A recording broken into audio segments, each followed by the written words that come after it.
জুলাই আন্দোলনে অংশগ্রহণকারী হিসেবে আমার নিজের সরকার প্রথমে ভেবেছি। পরে দেখেছি যে না, সেই সরকার যথেষ্ট দুর্বল সরকার এবং কিছু কিছু অপশক্তিকে তারা হয় প্রশ্রয় দিচ্ছে অথবা নীরবে সমর্থন দিচ্ছে এবং অগণতান্ত্রিক বহু আচরণ, নতুন ধরনের ফ্যাসিজমের একটা জন্ম হয়েছে। ফলে সেই জায়গায় সরকারকে আমি ইমিডিয়েটলি ব্যক্তিগতভাবে ক্রিটিক করা শুরু করেছি। ডক্টর ফাহমিদ, আপনার কাছে যে আমি জানি আপনি জুলাইয়ের একজন খুবই কট্টর সমর্থক ছিলেন জুলাই আন্দোলনের, এখন যেই বাংলাদেশ আপনারা দেখছেন সেটি কিভাবে করে মূল্যায়ন করবেন? ডক্টর ফাহমিদ, আপনি আনমিউট করতে হবে আপনার। ধন্যবাদ সুলতানা রহমান,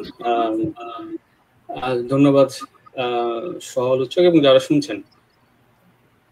জুলাই তো একটি কি বলবো, একটি দীর্ঘ গণতান্ত্রিক থেকে ক্রমশ কর্তৃত্ববাদী হয়ে স্বৈরাচারে পরিণত হয় একটি পরাক্রমশালী সরকারের বিরুদ্ধে যে আন্দোলন হয়েছিল, সেই আন্দোলন গত বছর এই জুলাই মাসে অনুষ্ঠিত হয়েছিল এবং সেটা আমার বিবেচনায় এটা অত্যন্ত প্রয়োজনীয় ছিল এবং আমি স্বাভাবিকভাবেই সেখানে আমি সমর্থন শুধু দিয়েছি না, এক ধরনের অংশগ্রহণও করেছি, যদিও আমি ভার্চুয়ালি দূর থেকে অংশগ্রহণ করেছি।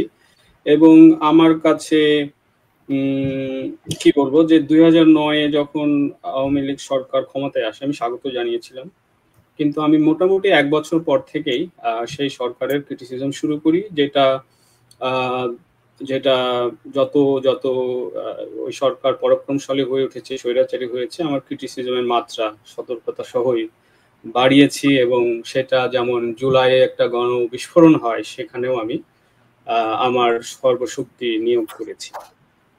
আপনার প্রশ্ন সেই জায়গায় না, আপনার প্রশ্ন হলো জুলাই পরবর্তী 1 বছরের, সেজন্য আমি আর সেই পুরনো কথা, হ্যাঁ ওইটা আমরা অনেক জানি আর কি, আমরা জানি। আমি আমার ব্যক্তিগত অবস্থানটা আপনি যেমন বললেন সেটাকে আরেকটু এক্সটেন্ড করলাম। এমনকি আমাদের একটা বিশ্ববিদ্যালয় শিক্ষক নেটওয়ার্ক গঠন করেছিলাম 2014 সালে, সেটার মধ্য দিয়ে এই ধরনের সক্রিয়তা আমরা জারি রেখেছিলাম। আচ্ছা, এখন জুলাই পরবর্তী সময়ে যে বাংলাদেশ আমরা দেখছি, আমি সেই বাংলাদেশেরও প্রায় সমান ক্রিটিক। প্রথম দিন থেকে নয়, যেমন আওয়ামী লীগ সরকারকে আমি অন্তত 1 বছর সময় দিয়েছিলাম আমার জায়গা থেকে। যখনই দেখেছি যে অগণতান্ত্রিক আচরণ হচ্ছে, সমালোচনা শুরু করেছি। তেমনি জুলাইয়ের বিজয়ের পরে আমরা আসলে সংবেদনশীল যে কোনো মানুষই ইনফ্যাক্ট 1 ঘন্টা কি 5 ঘন্টাও বিজয় উদযাপন করার সময় পাইনি, কারণ তারপরে অপ্রীতিকর, অনভিপ্রেত এমন কিছু ঘটনা ঘটতে থাকে যেটা নিয়ে মুখ বন্ধ করে রাখা তো যায় না, বরং অত্যন্ত প্রোঅ্যাক্টিভ হয়ে সেটার বিরোধিতা বা সমালোচনা করতে হয়েছে বা এখনো করে চলেছি, প্রতিদিনই করছি। সেই হিসাবে আমি বলবো যে অভ্যুত্থান পরবর্তী যে কোনো একটা কেওটিক সিচুয়েশন হওয়ার চান্স সবসময় থাকে, সেটা স্বাভাবিকভাবেই আমরা ওটুকু মেনে নিতে প্রস্তুত ছিলাম। যেমন প্রথম 3 দিন কোনো সরকার ছিল না, সেই সময়ে কেওটিক নানান কিছু ঘটেছে, কাঙ্ক্ষিত অনাকাঙ্ক্ষিত অনেক কিছু ঘটেছে। সেই 3 দিন আমরা ছাড় দিতে পেরেছি বা চেয়েছি। এরপরে যখন সরকার গঠিত হয়েছে, সেই সরকারকেও ইনফ্যাক্ট জুলাই আন্দোলনে অংশগ্রহণকারী হিসেবে আমার নিজের সরকার প্রথমে ভেবেছি।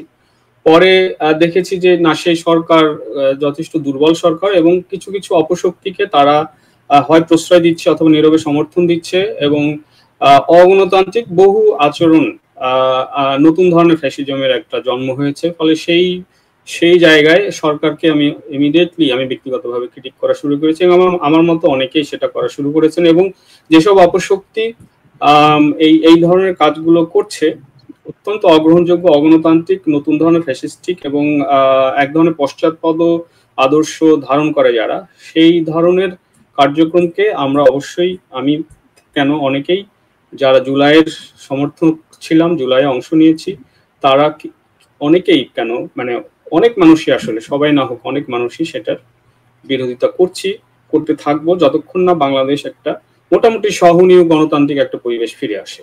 একটা জিনিস বলি, একটা আপনি শেয়ার করেছিলেন একজনের মন্তব্য যে জুলাই ভুল করেছি, স্বীকার করেন। আমি বলতে চাই ওটার উত্তরে, জুলাই বিষয়ে আমার 0% রিগ্রেট। আমি কোনো রিগ্রেট করি না। যেমনটা আওয়ামী লীগরা কোনো রিমোর্স করে না যে তাদের কোনো ভুল ছিল।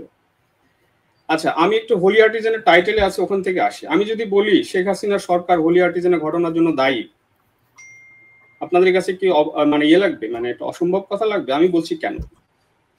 শাহবাগ আন্দোলনের রাজীব হত্যাকাণ্ড হয়, তারপরে আন্দোলনে ভাটা পড়ে। শাহবাগ আন্দোলনে আওয়ামী লীগাররা যেমন গিয়েছে, তেমনি আওয়ামী লীগাররাও গিয়েছে।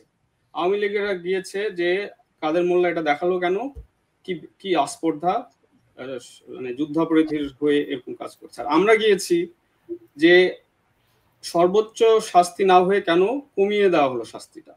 এখানে জামাতের সঙ্গে 13 সালে একটা আঁতাত হয়েছে 2014 সালে নির্বাচনকে ঘিরে, ফলে আমি এটা প্রতিবাদে গিয়েছি। এটা ডিটেইলিং আমি যাচ্ছি না, পরে 2-4 দিনের মধ্যে, এটা 2-4 দিন পর্যন্ত এটা শাহবাগ বিরোধী, সরকার বিরোধী আন্দোলন ছিল। তারপর সরকারের এজেন্টরা গিয়ে এই আন্দোলনটাকে খেয়ে দিয়েছে। এখন আমাদের একটু লজ্জা পেতে হয় যে সরকার সমর্থিত আন্দোলনে এতদিন ধরে ছিলাম। এটা গেল, কিন্তু আমি রাজীব হত্যাকাণ্ড থেকে শুরু করতে চাই। আমি আসবো হোলি আর্টিজানের জন্য কেন শেখ হাসিনা সরকার দায়ী। রাজীব হত্যাকাণ্ড হলো, শাহবাগ আন্দোলনে ভাটা পড়লো, তারপরে কিন্তু টার্গেটেড কিলিং শুরু হলো।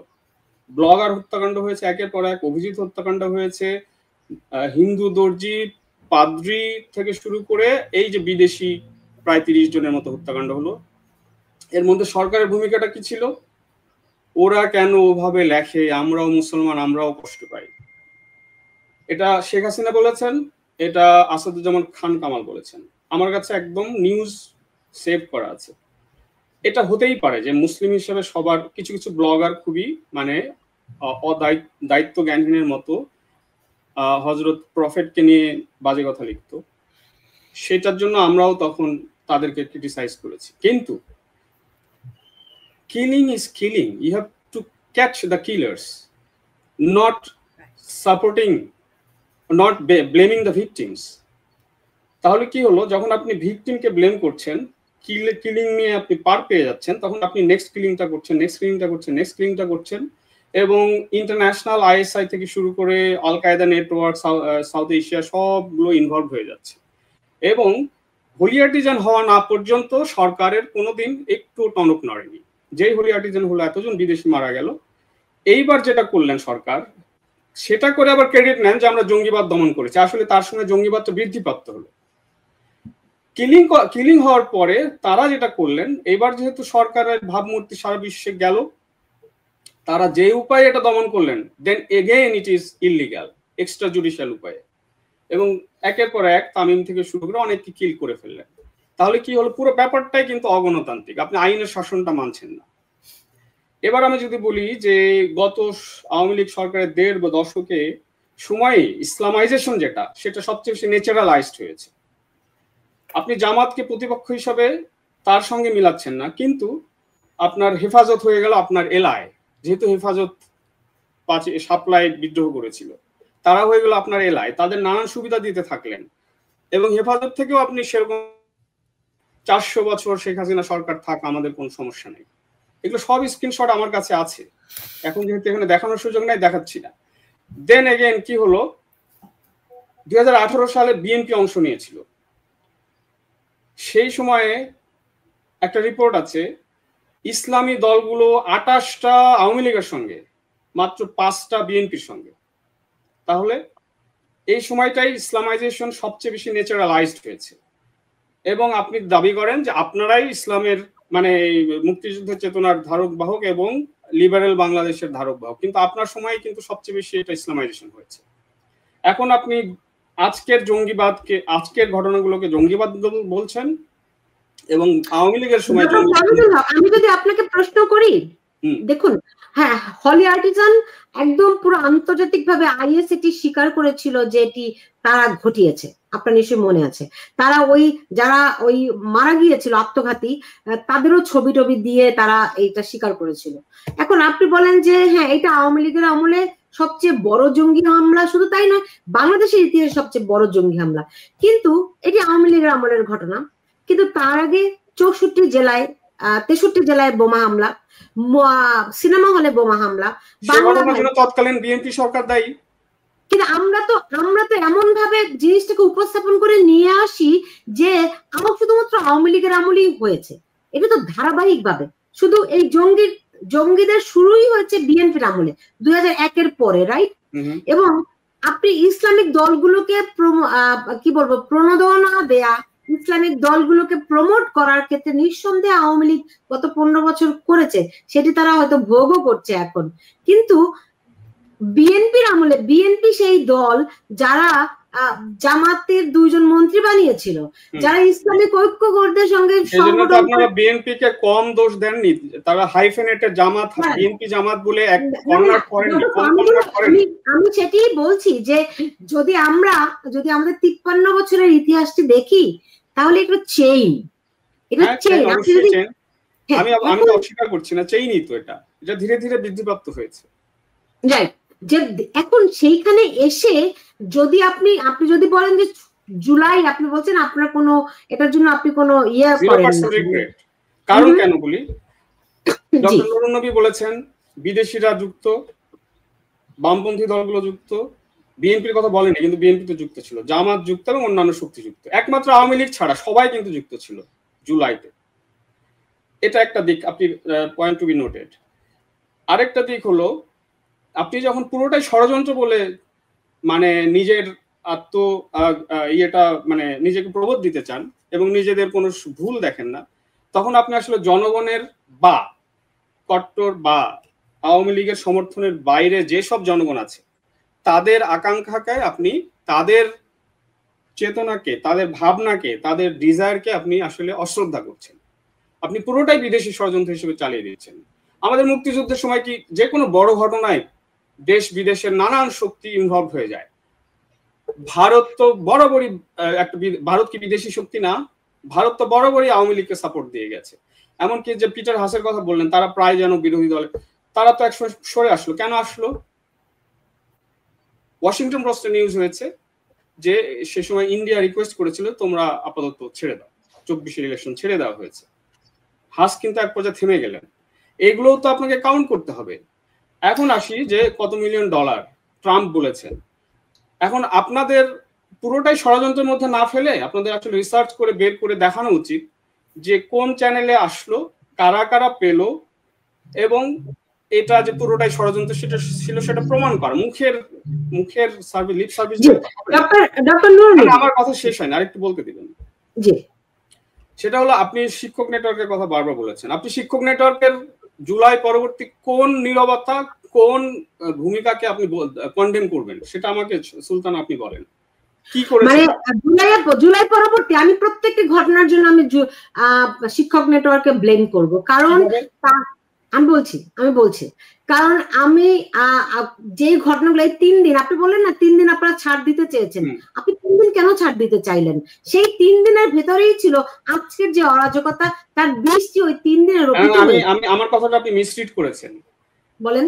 আমি একজন সোশিওলজিস্ট হিসেবে, একজন গবেষক হিসেবে জিনিসটাকে আমি দূর থেকে দেখেছি। আমি 3 দিন, আমি তো বলেছি যে 1 ঘন্টাও আমরা এনজয় করার সুযোগ পাইনি, উদযাপন করার সুযোগ পাইনি। আমি পরক্ষণই তো লেখা শুরু করেছি। আমার শিক্ষক নেটওয়ার্কের সকল সহকর্মী পরক্ষণই তো লেখা শুরু করেছেন, বিরোধিতা করা শুরু করেছেন, বিবৃতি দেওয়া শুরু করেছেন। আমি আপনাকে আমারটা অন্তত দেখাতে পারবো, বাকিদেরটাও আমি সংগ্রহ করে দেখাতে পারবো। আমারটা আমি আজকে আপনাকে দেখাবো যে আমি 5 আগস্টে কি লিখেছি, 6 আগস্টে কি লিখেছি, 7 আগস্টে কি লিখেছি। আমি তখন শো করি, বরং আমাকে আওয়ামী লীগের ট্যাগিং করা হয়েছে, রাইট? তো ওই ট্যাগিং নিয়ে কথা বলবেন না। ট্যাগিং নিয়ে আমাকে জামাত, আমাকে বিএনপি, আমাকে মানে সিআইএ এজেন্ট, আমাকে আওয়ামী লীগের বাকশালী, শাহবাগী, আমার তো সবই আছে, সেটা অসুবিধা নেই। ট্যাগিং নিয়ে সাথে জড়িত, আপনি দেখেন খুঁজে, আপনি যদি বলেন যে এগুলো শিক্ষক নেটওয়ার্ক যুক্ত নয়, আমার মনে হয় সেটি না। ওই যে মিলিয়ন ডলারের কথা আসছে, আমার শিক্ষক নেটওয়ার্ক, আপনি কি বলতে চান যে শিক্ষক নেটওয়ার্ক ছিল আন্দোলনের বুদ্ধিভিত্তিক জায়গায়? যত সবটা অবশ্যই ক্রেডিট দিবেন না। অনেকে ধরেন আসিফ নজরুল একাই অনেক কিছু করেছেন, আরো অনেকেই বুদ্ধিভিত্তিক কন্ট্রিবিউশন করেছেন। কথা হলো যে সাংগঠনিকভাবে আপনি যদি শিক্ষক নেটওয়ার্কের অনেককেই আমরা ব্যক্তিগতভাবে চিনি, তারা কখনোই ইসলামিক দলের সমর্থক হতে পারে, তারা কখনো ইসলামিক দলগুলোর সঙ্গে পাশাপাশি দাঁড়াতে পারে, মমিনুল হকের মতো ইসলামিক নেতার পাশে দাঁড়াবে, আমরা অনেকে বিশ্বাস করতে পারি না। আর সাধারণ মানুষ শিক্ষক নেটওয়ার্কের কেউ যায়নি তো ওইসব সভায়। শিক্ষক নেটওয়ার্কের রেজাল্ট বাইপাস করা হয়েছে, মানে পরে করার চেষ্টা করা হয়েছে। কিন্তু আমাদের যে দায়িত্ব একটা গণতান্ত্রিক সাম্যের বৈষম্যহীন অসাম্প্রদায়িক বাংলাদেশের জন্য যদি আমাদের একটা অঙ্গীকার থাকে, সেটার জন্য সবসময় চেষ্টা করেছে। এখন হয়তো আপনি দেখতে পান এখন অনেক chaos। শুনেন, আপনি দেখেন এই যে আন্দোলনকারীদের একটা বড় অংশ, আপনি এই জায়গাটা ঠিকই বলেছেন যে ওই আন্দোলনে আপনার আওয়ামী লীগ বিএনপি কোনো ভেদাভেদ ছিল না। এমনকি আমি চিনি অনেক আওয়ামী লীগ আর ওই আন্দোলনে যুক্ত ছিল, এমনকি অনেক সদস্য পদত্যাগ করেছে এবং যোগ দিয়েছে আন্দোলনে। রাইট, এমনকি আওয়ামী লীগের ধরেন বাবা মা আওয়ামী লীগের রাজনীতি করে, সন্তান এই আন্দোলনে যুক্ত, এরকম অসংখ্য ঘটনা আছে। কারণ ইলেকশন করেছে ইয়েতে, তাই না? আমি বলি যে এটা হচ্ছে কি আমরা আমাদেরকে ঘায়েল করার জন্য আমাদের জাতিগত কোড ব্যবহার করা হয়েছে। মানে কি এত তরুণের মৃত্যুর জন্য তো কেউ বাংলাদেশের মানুষ কখনোই এগুলো অ্যাকসেপ্ট করতে পারে না, কোনোদিনও করেও নি বাংলাদেশের মানুষ। সেইভাবে করে আমাদেরকে ওই আন্দোলনে যারা মানুষ সামিল হয় সেই ব্যবস্থা, সেটাই মেটিকুলাস ডিজাইনের অংশ। আমার পয়েন্ট সেখানে না। তাই আমি একটা সাধারণ মানুষ, আমি তো যুক্ত হব। আমি যখন দেখবো আমার সন্তানকে হত্যা করছে আমার দেশের পুলিশ, আমি কি ঘরে বসে থাকবো নাকি? নিশ্চয়ই নয়। কিন্তু আপনারা যারা শিক্ষক নেটওয়ার্ক, দেখুন আপনারা তো সংখ্যায় কম, কিন্তু আপনারা তো খুবই ইনফ্লুয়েন্সিয়াল, সবার উপর আপনাদের ইনফ্লুয়েন্স আছে, রাইট? এবং যখন আপনাদেরকে সামনে দেখবে তখন কি কেউ ভাববে, ধরেন আপনি একজন একটা প্রগতিশীল অংশের লোক, কিন্তু আপনি জঙ্গিদেরকে ইসলামিস্টদেরকে সমর্থন করবেন, আপনার কথার মধ্য দিয়ে তারা সমর্থন পাবে, এটা কি কেউ কল্পনা করতে পারে? সমর্থন করেছে এরকম আমাকে একটা প্রমাণ দেখান। আপনি তো ধরে নিচ্ছেন। এইটাই ব্যাপার হলো যে আন্দোলনে সবাই ছিল, ওর মধ্যে ইসলামিস্টও ছিল, লেফটরাও ছিল। আচ্ছা দেখি তো সুমিখান কি বলেন এটার উত্তরে। সুমিখান একটু বলুন যদি আমাকে। একটা শেষ পয়েন্ট বলে শেষ করি, যে আপনারা দুজন সহ-আলোচক যেটা বলছেন যে একটা খুবই বিভীষিকাময় চিত্র এবং একটা বিরাট ষড়যন্ত্র, এবং ইউনূস সরকার মানে আওয়ামী লীগকে উৎখাত করে সবাই একটা পাপ করেছে, এখন সেই পাপের ফল ভোগ করছে। এখন আপনারা কি সামনে দেখেন না যে একটা ইলেকশন হবে? আপনারা কি দেখেন না সেটা একটা ফেয়ার হওয়ার চান্স আছে? আপনারা কি দেখেন না সেখানে বিএনপি সংখ্যাগরিষ্ঠতা আসতে পারে এবং দেশটা 2 বছরের জন্য ঠান্ডা থাকতে পারে? সেটা কি দেখেন না, নাকি আপনারা পুরোটাই হতাশ? এবং আপনারা মূল রাজনীতি, আমার প্রশ্ন দুটো, একটা যে মূল রাজনীতিতে আবার ফিরে আসার জন্য আপনারা কি ভাবছেন? এই ষড়যন্ত্রমূলক কথাবার্তায় চালিয়ে যাবেন বিদেশ বসে, নাকি আপনার কি মনে হয় ইলেকশন হবে?